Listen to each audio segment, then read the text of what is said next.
Jovem, sabias que a democracia é um regime no qual o poder político reside no povo e os cidadãos, com a devida capacidade, exercem e participam na vida política de forma direta? E a participação política constitui um dos pilares da democracia.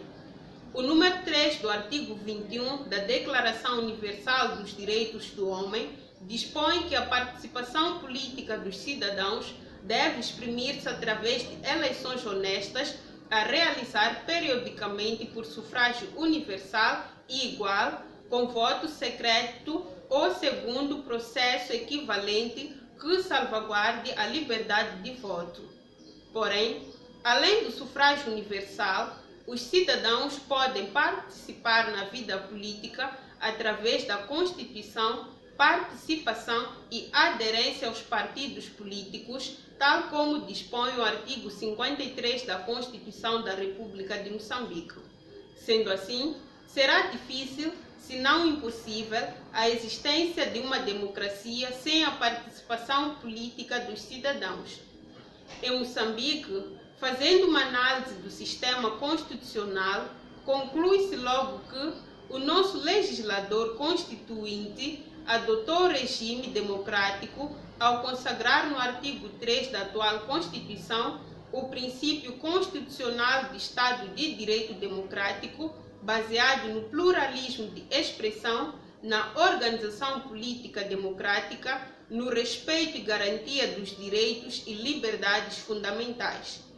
Com o alcance da independência nacional, visando a salvaguarda da dignidade humana e autodeterminação do povo, Moçambique foi subjugado no período colonial.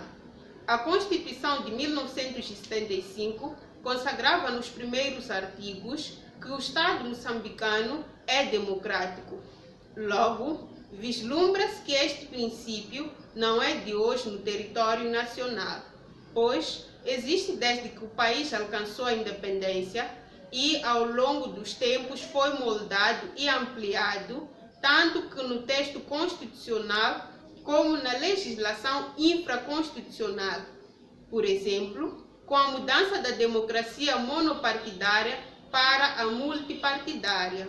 O exercício da democracia ou do poder político pode ser feito nos termos do artigo 73 através do sufrágio universal, por referendo e pela permanente participação democrática dos cidadãos na vida da nação e nos termos do artigo 53 através da liberdade de constituir, participar e aderir a partidos políticos. Entretanto, a maior parte dos cidadãos, principalmente jovens, participam na vida política do país apenas através do voto, o que pode levar a uma participação residual, circunstancial e não efetiva no processo de decisão. Porém, isso deve-se a um conjunto de causas que enfraquecem a sua participação, designadamente os baixos níveis de escolarização e de acesso à informação. A socialização política, que muitas vezes formata o cidadão a ter um entendimento negativo da democracia e promove a intolerância política.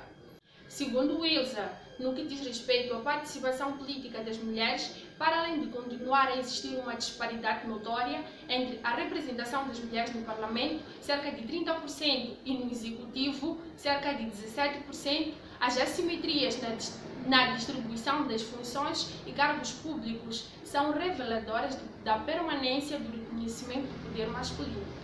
É o caso dos governos provinciais, dirigidos na totalidade por homens, e das administrações dos distritos e chefias de postos, onde a percentagem das mulheres é respectivamente de 11,7% e 3,3%.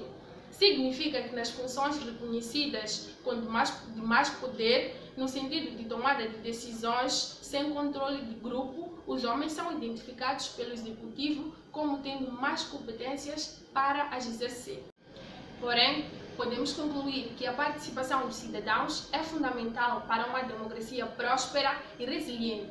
E como aludido acima, chega-se à conclusão de que Moçambique é um país democrático que está num processo de aprimoramento. Por uma cidadania ativa, chega lá!